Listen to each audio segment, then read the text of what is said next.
రామాయణ అరణ్యకాండ 8 సర్గం. ఇక్కడ సీతారామ లక్ష్మణులు సుతీక్షుణ్ణి యొక్క అనుమతి తీసుకుని మునీశ్వరులతో కలిసి దండకారణ్యానికి చేరుకోవటం గురించి చెప్పబడింది.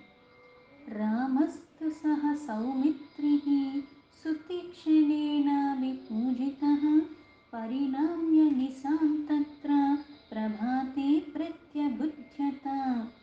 సీతారామ లక్ష్మణులు సుతీక్ష్ణ మహర్షి అతిథి పూజలన్నీ ఆయన దగ్గర నుంచి సత్కార్యములన్నీ అందుకుని ఆశ్రమంలో ఆ రాత్రి గడిపిన తర్వాత వారు ప్రాతకాలంలో ప్రభాత వేళ మళ్ళీ లేచి వాళ్ళ నిత్య కృత్యాలు ఉపాసనాది సంధ్యా ఉపాసన ఇవన్నీ కూడా చేసుకుని ఉత్తాయతో యథాకాలం రాఘవ సహ సీతయా ఉపాస్పృశత్ సుశీతేన జేలోనోత్పల గంధిన.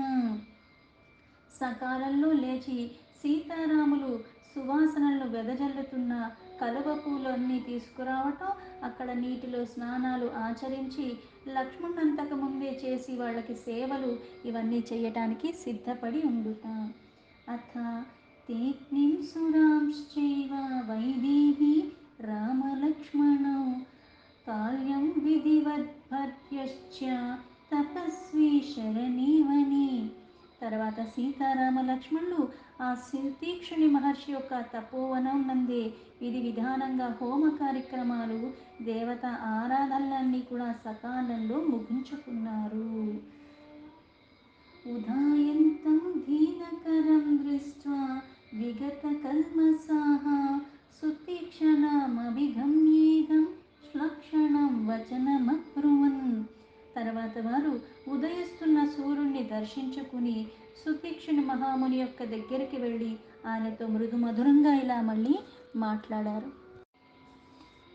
సుకోషితాః స్నా భగవన్ త్వయా పూజ్యేన పూజితాః అపృచ్ఛామః ప్రయాస్యామో మునయస్త్వారయంతినః. ఓ పూజ్య మహర్షి, మీరు మాకు అతిథి పూజ సత్కార్యములన్నీ కూడా చేశారు. ఇక్కడ మేము హాయిగా గడిపాము. మా వెంటనున్న ఈ మునులందరూ కూడా తొందర పెడుతున్నారు. త్వరామహి వయం ద్రష్టుం కృత్స్నామాశ్రమమండలం ఋషీణాం పుణ్యశీలానాం దండకారణ్యవాసినాం. మీరు మా ప్రయాణానికి అనుమతిస్తే మేము బయలుదేరతామని అనుమతి ఇవ్వాలని ప్రార్థిస్తున్నాము. దండకారణ్యంలో నివసించినట్టి పుణ్యాత్ములైన మునీశ్వరులు ఒక వివిధ ఆశ్రమాలను దర్శిస్తూ మేము చాలా కుతూహలంతో ఉన్నాము అన్నారు. అభ్యానుజ్ఞాతుమిచ్చామః సహేభిర్ముని పుంగవీః ధర్మనిత్యే స్వపోధాంతేః విసిఖైరివ పావకైః. ధర్మనిరతులు, జ్వాలలు, అగ్నివలే ప్రశాంతంగా ఉన్నవారు, జితేంద్రియులు అంటే ఇంద్రియాల్ని జయించిన వాళ్ళు, తపస్సులు చేసుకునేవారు, అట్లాంటి మహామునులు మా వెంట ఉన్నారు.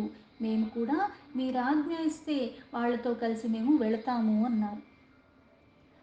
అవిషహ్యాతపోయావత్ సూర్యో నాతి విరాజతే అమార్గేణ గతాం లక్ష్మీం ప్రాప్యేవాన్వయవర్జితః.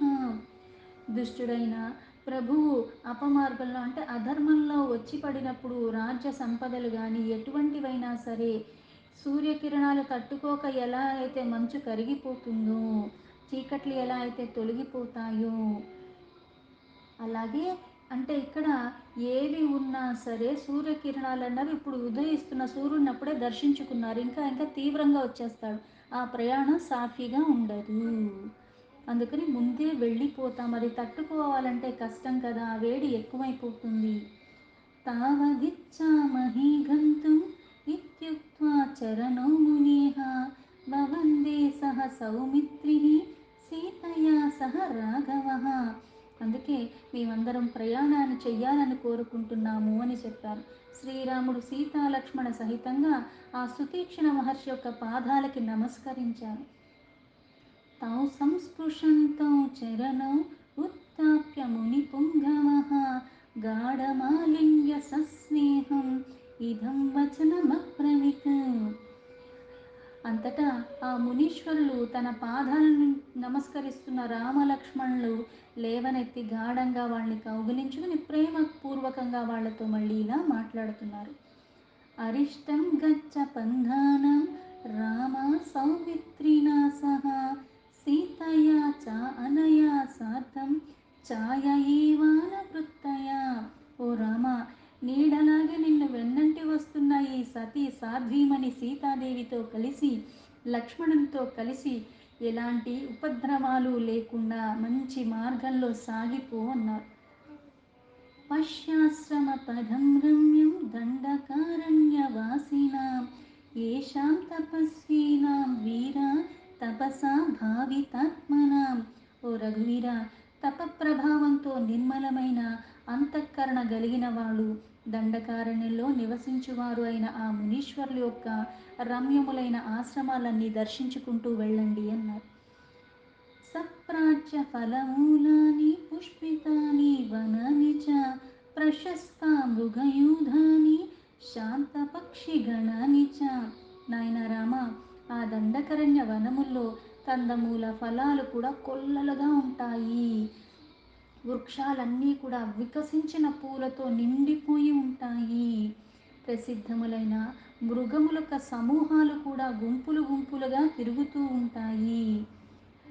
పుల్లపంకాజషణ్ణాని ప్రసన్నా సలీలాని చ కారండవ వికీర్ణాని తటాకాని సరాంసి చ. అలాగే పక్షులన్నీ కూడా గుంపులు గుంపులుగా ఎగురుతూ ఉంటాయి. అక్కడ చెరువులు, సరస్సులు, బాగా వికసించిన పద్మాలతో, స్వచ్ఛమైన నీటితో అంతటా వ్యాపించి ఉంటాయి. లేడి పిల్లలు కూడా కనువిందులుగా అక్కడ తిరుగుతూ ఉంటాయి. ద్రక్షసే దృష్టి రమ్యాని గిరిప్రసవనాని చ రమణీయాన్ అరణ్యాని మయూరాభివృతాని చ. గమ్యతాం వత్స సౌమిత్రి భవానపి చ గచ్చతు ఆగంతవ్యం త్వయా తాత పునరేవాశ్రమం మమ.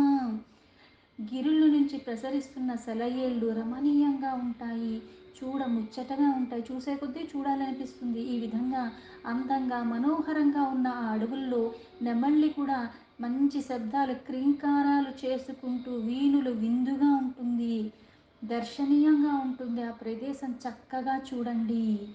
అలాగే రామ, ప్రయాణం నెమ్మదిగా కొనసాగించండి. నాయన లక్ష్మణ, నీవు కూడా వెళ్ళు. అందరూ కూడా మా ఆశ్రమానికి మళ్ళీ తప్పకుండా విచ్చేయండి. ఏవముక్తస్తథిత్యుక్త్వా కాకుత్సః సహ లక్ష్మణః ప్రదక్షిణాం మునిం కృత్వా ప్రస్థాపుమచక్రమే. మునిలిలా చెప్పగా అలానని సీతారామ లక్ష్మణులు సమేతంగా ఆ మహర్షికి ప్రదక్షిణ పూర్వకంగా నమస్కరించి వాళ్ళ ప్రయాణానికి వాళ్ళు సిద్ధపడ్డారు. తతః శుభతరే తూణి ధనుషి ఛాయ తీక్షణ దధౌ సీతా తయోర్భ్రాతృః ఖడ్గౌ చ విమలౌ తతః. అంతటా విశాలమైన నేత్రాలు కలిగిన సీతాదేవి చక్కని అమ్ముల పొదలను, ధనుస్సులను, స్వచ్ఛమై మెరుస్తూ ఉన్న ఖడ్గాలను రామలక్ష్మణులకి తెచ్చి ఇచ్చింది.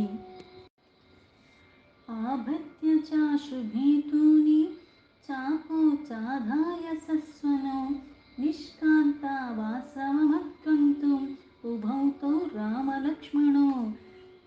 సీతాదేవి అవన్నీ తీసుకునిస్తే ఇద్దరు కూడా చక్కగా అవన్నీ వాళ్ళ ధనుస్సులకి వాళ్ళు ధరించాల్సినవన్నీ కూడా చక్కగా ధరించి, టంకారాలతో కనపడుతున్న ఆ ధనుస్సులను పట్టుకుని ప్రయాణాని కోసము ఆ ఆశ్రమం నుంచి బయలుదేరడానికి అన్ని రకాలుగా వాళ్ళవన్నీ సిద్ధపరచుకుని అప్పుడు వాళ్ళ ఆశ్రమం నుంచి బయటకి వచ్చారు.